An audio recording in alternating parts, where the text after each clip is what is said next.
Hello friends, welcome to Knowledge Track. Today we will see the explanation of Sonnet 18, which was written by William Shakespeare.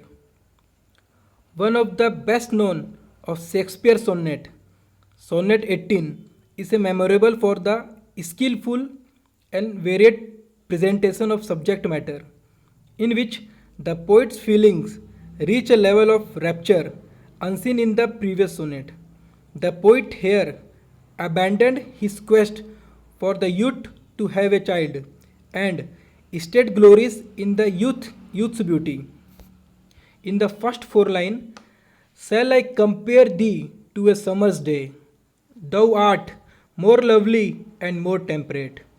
Rough winds do shake the darling bud of May, and the summer lease hath all too short a date.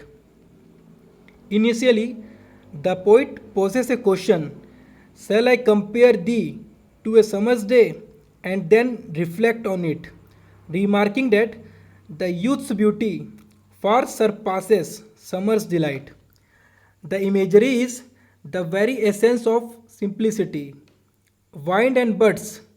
In the fourth line, legal terminology, summer lease, is introduced in contrast to the commonplace images. In the first three lines, note also the poet's uses of extremes in the phrases more lovely, all too short, and too hot.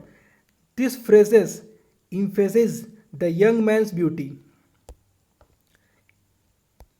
In the line 5 to 12, sometimes too hot the eye of heaven shines, and often is his gold complexion dimmed, and every fair from fair sometimes declines, by chance or nature changing course untrimmed.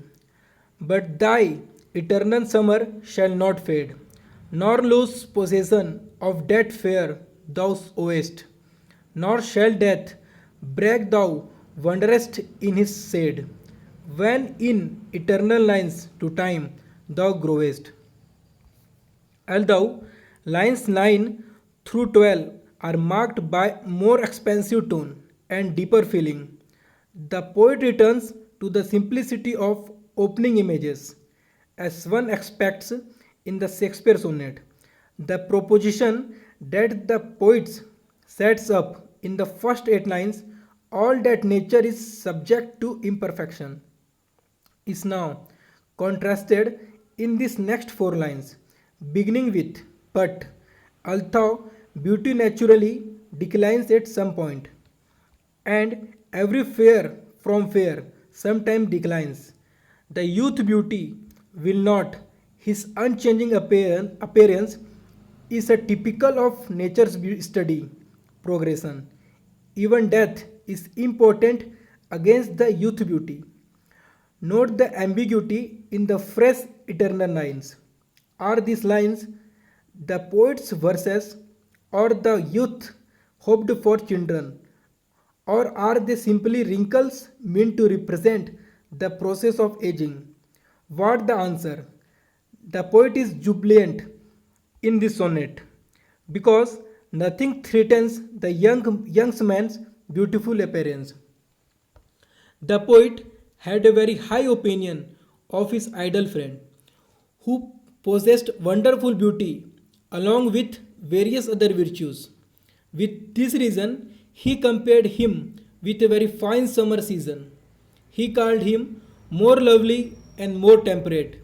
According to the poet, all the fair and fine things decline one day. The poet compares the summer season with the beauty and the youth of his idle friend, whom he addresses as eternal summer, which shall never fade. His uncommon virtues of beauty, youth, and mental zeal would continue ever. His immortal virtues would remain in the mind of the people forever. It is certain that his such virtues shall remain immortal before and after his death. The poet further says that death will fall into background as his name and fame will continue for all ages. In the concluding two lines, he, The poet says that as long as man, women live in this world, or they see different things, this poem will be in his admiration. It will give him immortality for all the time. The people will ever remember his great virtues. The final couplet: so long as man can breathe or eyes can see, so long lives this and this gives life to thee.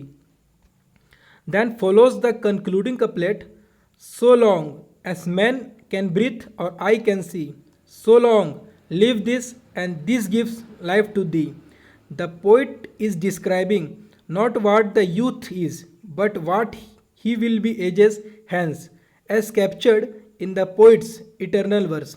Or again, in a hoped for child, whatever one may feel about the sentiment expressed in the sonnet, and especially in the last two lines, one cannot help but notice an abrupt change in the poet's own estimate of his poetic writing.